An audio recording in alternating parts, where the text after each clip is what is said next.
Welcome to the Conversations on Addiction, Recovery, and Family, From Our Living Room to Yours, a weekly virtual education series from the Council on Recovery. For our first video, President and CEO Mel Taylor and Clinical Director for the Center for Recovering Families Lori Fiester log into Zoom to bring you coping and self-care tips to use during the unprecedented pandemic the world is experiencing. Hi, Lori. Oh, hi, Mel. It's good to see you. Good to see you. Well, here we are in our offices. Really, mine is my living room, my office, my meditation place, my music room, all in one.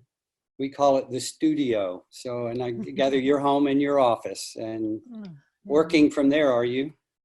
I am. What a change of pace, huh? Yeah. Actually, we're working harder. Interestingly enough, no breaks, right? I'm not traveling to go anywhere. I just, yeah, it's all good. And because of that, you know, we're talking today about coping and self-care.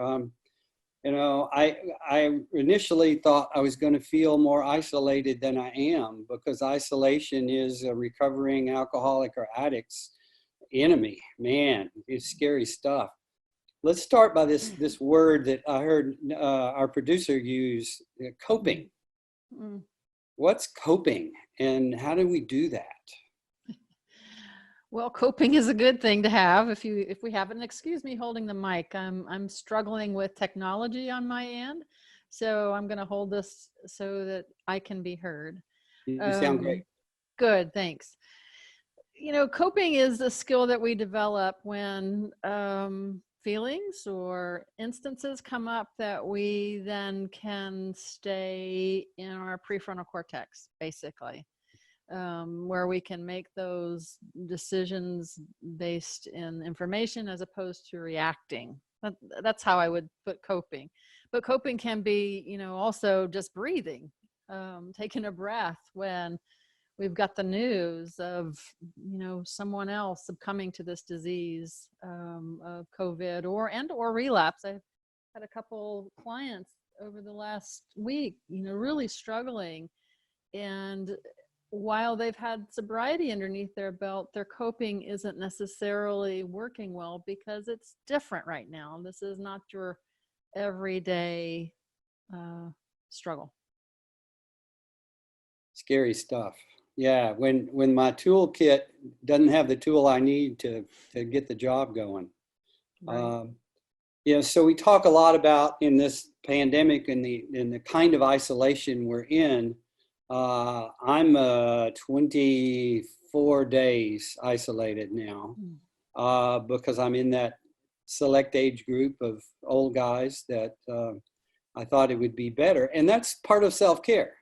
Yep. Very difficult to do. Hard to be a leader of a nonprofit from home, so I thought. And I was reluctant to do it. But it's self-care. And it led me to think about all of the things that we need to be aware of as we're thinking about self-care and social isolation. What are some of the signs and symptoms that I might need to really pay attention to that? I know we've seen an increase in mental health issues. I was reading statistically that suicide in some areas is increasing. If you are listeners and now viewers, we have viewers, we're tuning in on this. What would you tell them to look out for in terms of signs or symptoms that things may not be going well? Well, I guess the first thing I'd want to say is, as most of us are reacting normally to an abnormal time, and I think that's a really important sentence. A lot of us have never been through anything like this before. Now, maybe our grandparents in World War II when there were shortages or famine and that sort of thing, but this generation has not had this experience. So, you know, the things that we take for granted and suddenly gone can really throw us for a loop. So I would look at for a decreased energy. I would look at for thoughts that are ruminating, in the sense they go on and on and on and aren't necessarily really positive. I've heard clients talk about the uncontrollability of feeling like they can't really be safe in a sense because they still have to go out to work. So that place that we don't have any control. So I think those things that we have to be mindful of is, how deep do we go? Am I not getting out of bed? Am I not functioning? Am I not eating? Am I not doing the hygiene? Those sorts of basic things are, I think, the ones we have to be really paying attention to. This is really normal to have sadness right now. It's really normal to have grief as people are passing in front of us or hearing about our neighbors or friends having the disease. Watching how this pandemic has affected our world, it's really natural to have that. And then what do we do to take care? If I'm not doing that self-care, as you just said, then I'm on a slippery slope. Got it. So trouble sleeping or sleeping too much, right? Absolutely. Eating crazy. I know when I'm under stress, I tend to want to find the best, cheesiest enchiladas I can find. I want, to eat comfort food. I look at, sometimes a little more sugar, a little extra ice cream at night. All of those things, I find myself now in the last several weeks thinking more about, and paying attention to that and struggle with that. But as I've begun to think about all of this, Lori, you know this from school, good old Maslow, right? We were all threatened. Our basic safety and security was threatened. And that's still there for a lot of people every day. They have to go to work or they're an essential, like we're all working. Some of us are exposing our health to clients. They're still accepting walk-ins at the council offices. And I know that's stressful. Just that in and of itself is stressful. And then learning new things to do, wiping down mail, disinfecting grocery bags. I mean, things that we've never done before. It puts a lot of stress on everybody. Absolutely. So if we're gonna let go of some of that stress, what can we do? I mean, there's some basic things, but if I'm an alcoholic in recovery or an addict, what can I do? Well, it sounds trite, and I think every client that I've ever said this to will roll their eyes at me, and I've been one of the ones to roll the eyes too, is breathe. I probably could knock somebody out if they said that when I was in that spot, and I'm in that tension and they tell me to breathe. But the truth of the matter is breathing is really what's going to help us settle. It will allow that prefrontal cortex to come back online, and we get to see reality as opposed to being the reactivity. So that's the first thing, on the top of my 10 list is if we have to breathe. Yeah. There's there's all kinds of other things, and you're one to know about meditation and finding solace and quiet and stilling the mind is another. When we have this kind of fear every day and anxiety on the news every day, it's going to heighten our own sense of safety. Mm-hmm. So we have to find that breath. We have to find that stillness somewhere. Yeah, as soon as this started, I'm a meditation teacher, and I have begun offering on the council website meditations, daily meditations. And of course, ironically, but not really, it's helping me as much as it is, I hope, helping others who listen in, because I'm doing my own meditations and I'm responding to whatever comes up in my thoughts and my feelings and sharing those out loud. But it's the only way I know to do it. What I do know is that a mindful presence every day is really paying attention to our feelings and knowing what they are. Has helped me a lot. I I got a list of things that I picked up. I think it was in Elephant Journal. I'll give them credit even if it wasn't them. But I wrote it down a while back ago, and it was a good one. It said, pay attention to structure. So do your morning routine. So get up and take a shower. I find now that at the end of the day, I might take a hot bath because I have the time. And also am very mindful of the fact that I have to take whatever medications I'm using or on, not illegally or illicitly, but I pay real attention to my daily routines in the morning and in the evening. I'm also become a compulsive cleaner, you know, but it feels good to clean at least one space, you know, during the day. And then mindfulness, you know, just staying present. Shoot, man, I'm mad, you know, I can't go anywhere. I want to go hug somebody. And I can't, you know, so I'm thinking about that as a person in recovery. Any help for me? Well, I think, you know, you hit the nail on the head. All those things that we are used to doing, including routine and those hugs, those connections, we're limited now. And so we do have to look outside the box. Fortunately, you know, the stuff that I used to complain about with these phones and tablets that cause so much distraction, they're our lifeline now. Yeah. I mean, just you and I greeting, I could feel my body, you know, less tense because there's my friend, there's my boss, there's my person that I know that I can connect with. And so, you know, that's what I have to do. And I'm encouraging all my clients is at least to reach out to someone every day to make that connection, whether it's on the phone or through these different types of Zooms or whatever. We can figure out how to do it so that we can stay in that part because we need it. We are wired for connection. This is the stuff that keeps us healthy. Right. I want to emphasize that again. If people are in 12-step, they know that. Reach out to another person. Yeah. But if you're not in 12-step, that might be new, the idea of reaching out to somebody else. Can you say more about that? What would that look like? Or, you know, how do I find those people? Well, the good news, I mean, the real blessing that I'm hearing from my clients is that they're attending more meetings a day now because they don't have a whole lot else to do. And so there's not the drive there. There's not getting home and being too tired, all that stuff.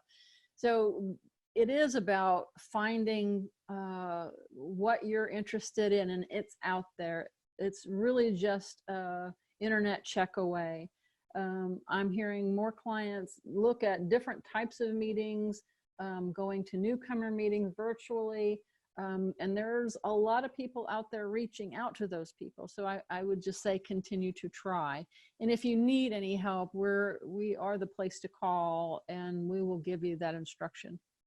So are we at the council, are we going to have people available if people just want to talk and just call and talk?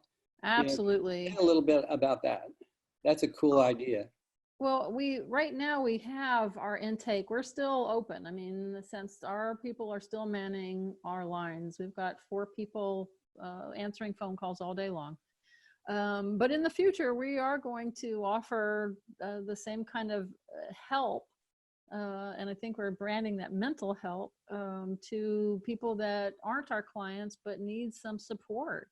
Whether it's through, you know, they're worried about their recovery or they want to get into recovery, there's having some anxiety, depression, those sorts of things, we're going to be here to help them. So a listening ear and a listening supporting voice, someone who really does care. Yes. Yeah, but that's a great idea that you guys on the clinical side are doing, and I'm really happy that we are able to offer that and bring it forward. I got a few more ideas as you were talking that I've begun to look at. In addition to identifying a spiritual practice. As this is airing, we've just completed the Easter weekend in some traditions, or the Passover time, that in others. And I think practicing and getting grounded in a spiritual tradition, even if it's just an exploration, maybe it's one of those, I've been meaning to do that, or maybe I will. Well, maybe this is the time. One could explore and certainly extend that invitation for people to do that. The other's on the other extreme. I've seen lots of jokes about how tired we're making our dogs with all of the extra walks. But there's really a lot of truth to that, is get your heart rate up. Yeah. And what we know about depression and dopamine, you want to amplify that a little bit and talk about why that's important.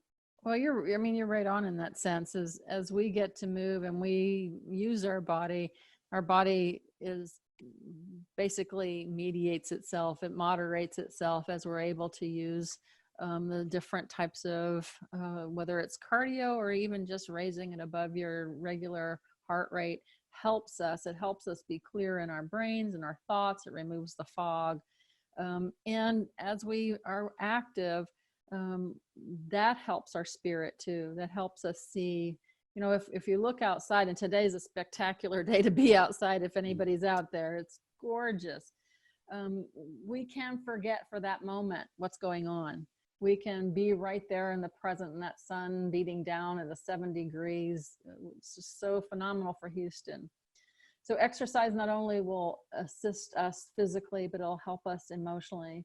Anybody that has any kind of depression or anxiety, if we're able to get outside of ourselves for those moments, and then saying that figuratively too, we have that much more space then to take those breaths.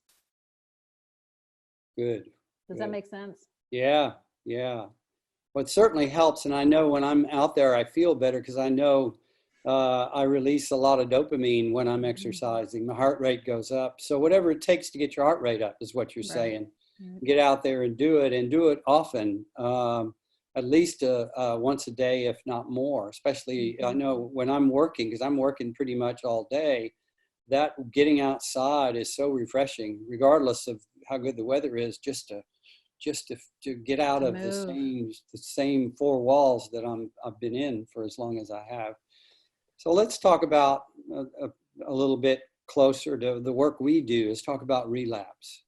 A lot of people I've heard expressing in my colleagues and buddies and 12-step colleagues and so on that this is the closest they've ever come to slipping or using or acting out. What advice would you give them in particular that maybe they might need to hear again, even if they've heard it before? Well, again, you started it with isolation. We are isolated. We're mandated to isolate right now, and isolation is the disease's best friend. And I'm not speaking of COVID. I'm speaking of addiction.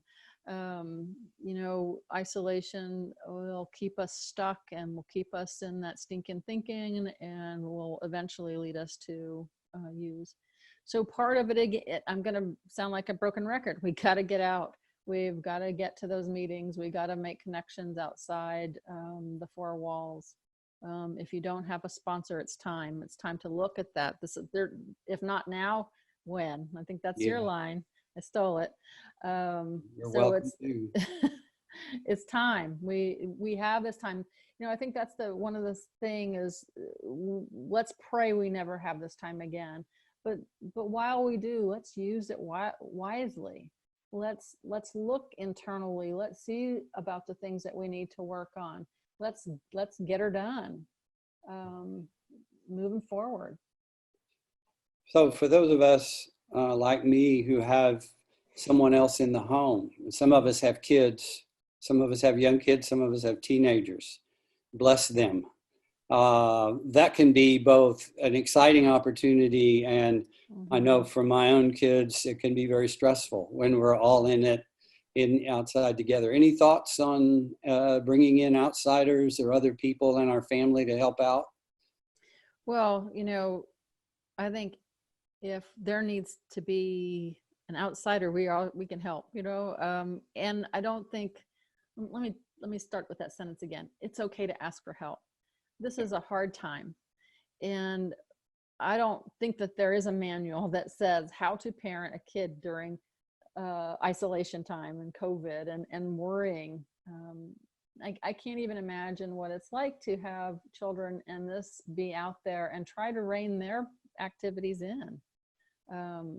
I looked at my neighbors yesterday as they were celebrating Easter and had a little bit of fear because all the kids were out running around, and I wonder what's going on. Where are the parents? So I'm imagining their struggles. And so one of the wonderful things we do is parent coaching. We can always help with another ear and other resources. Yeah, that I would love to have had a parent coaching. I had twins. I have 4 children, and my son now has 3 young ones, or 1 on the way and 2 young ones. And bless their hearts, they are full-time parents, full-time working from home. And I can only imagine the stress that it must. And I think structure helps there too. Absolutely. Putting everybody and getting people involved. I've seen some wonderful ideas, getting kids engaged in doing things and giving them structure. While they might complain, I know that kids like boundaries. They like to have structure around them. And going back to my old daycare days, when we were opening daycare centers, it was not enough just to watch kids play. Sometimes it's important to engage with them. Right. Some of my older dads and moms have said, I'm spending more quality time now with my kids, now that I have the time, and I'm not exhausted at the end of the day. I'm available to be present with them various parts of the day, to be more checked in and more attuned. And it's really been rewarding, rather than go away and play or put them on the TV or live stream. Really engage with them in structure. Cooking is a great thing to do with kids, or building things, making things. Hell, make posters, right? Just make signs for the world. Any ideas come to mind as you hear me? Well, I do not have children, so I have those 4-legged kids, and they don't need a whole lot except walks. But I do hear from, our adolescents and their parents. And I think that this is a difficult time because most of those parents are working. And so from trying to have their own boundaries with their job, working from home, and then to challenge the kids to keep a routine, do the schoolwork is a big dang deal. It's, I think, a really stressful time. And then to try to maybe even have a date or have their own connection with their partner brings up even more stress. So I applaud those that I hear from you that are doing well with this, but I think it's a real struggle. It's a lot of work. I know that, having raised 4. There's a couple more little ideas I have before we cut this off that I picked up, and someone suggested that now is the time to do one thing now that you'll be glad you did later.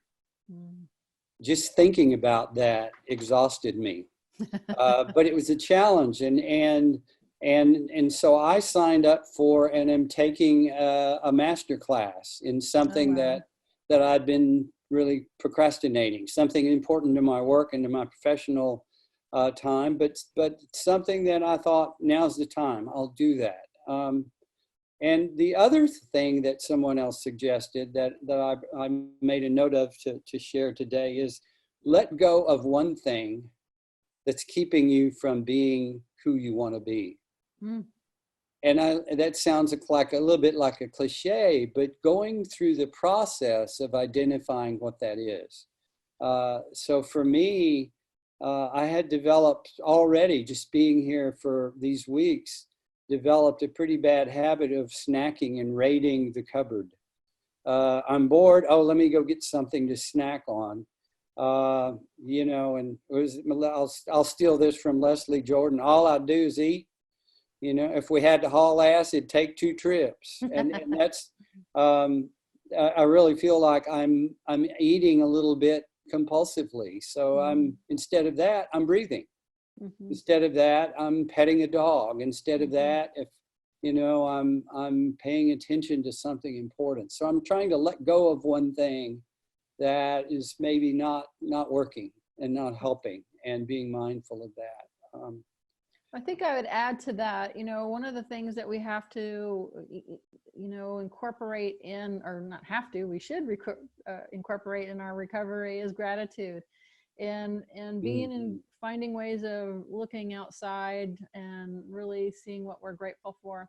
But the one of the tools that I learned is listing 3 things that happened the day before that really set the day apart, and that's interesting, because you can really have some hard days, and to search for those 3 things, and to make that list is pretty interesting. That not only helps our brain, but it gives us a positive spin. You mentioned gratitude. We can think ahead, are we there yet? Is this over yet? And we could get consumed by that. Or we could find gratitude. I was noticing how pretty those flowers are behind you, and it made me think, maybe I'll go, pay attention closer to the flowers that are around my house.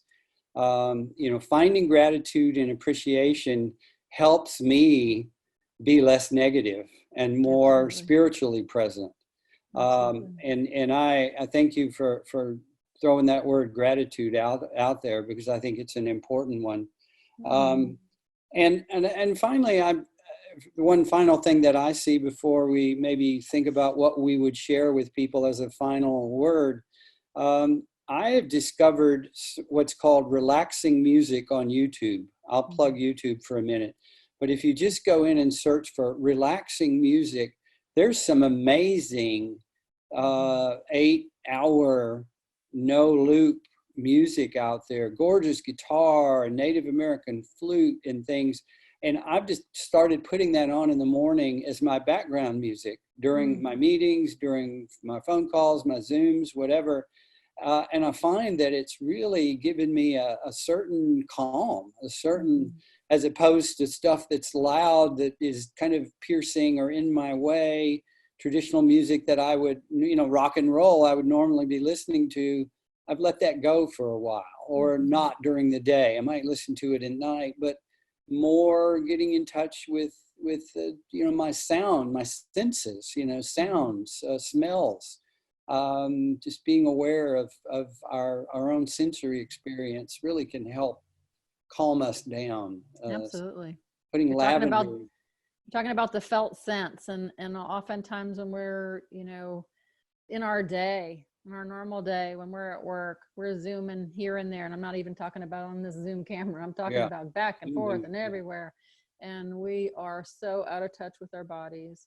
And this is a great opportunity to get inside and feel what's going on and make some connection to that felt sense. That's great. Yeah, there's an acronym that I know you guys use when you talk about checking in, PIES. Our physical, our intellectual, our emotional, our social, and our spiritual self. And we can do a check-in on those areas. And to quote my favorite poet, are you willing to spend time with yourself and discover whether or not you like the company you're keeping? And it's a great way to just get in touch. Do a PIES check-in with yourself. And if something resonates with you, maybe that's where you start. Well, I'd even go a little bit further. I'd say find a club, a tribe, a friend, a parent, somebody to do that with, because that's an important piece. Because then we're also making that connection, and we're helping each other know where we are. So find a home group. Find a group of people you're willing to be safe with and share your feelings. Yeah. Final note for our listeners and our viewers that you'd like to share? Well, I think this is the time for compassion, self-compassion and empathy for our brother, and really just to know that we are in this together, and there will be a way out. If there's anything that the council can do to help you suffer less, please call us. Thank you, Lori. And I would say a key word that you just said earlier is take a deep breath and think about the fact that we're all, the entire planet of people are in this together. We're all having an experience and we're not alone. And we don't have to go through this alone. And that there are ways to identify and reach out to people for help, for sharing, for gratitude and appreciation. So thank you all. I wish you safety and good health. And the council is here, as always. If you should need us, we're here. Thank you. See you. Thank you for watching our first conversation on addiction, recovery, and family. Tune in next week with Patrick Hagler to discuss connecting with your family. As Mel and Lori said, if you or a loved one are concerned for your mental health or sobriety during this time, please call the council at 713-914-0556.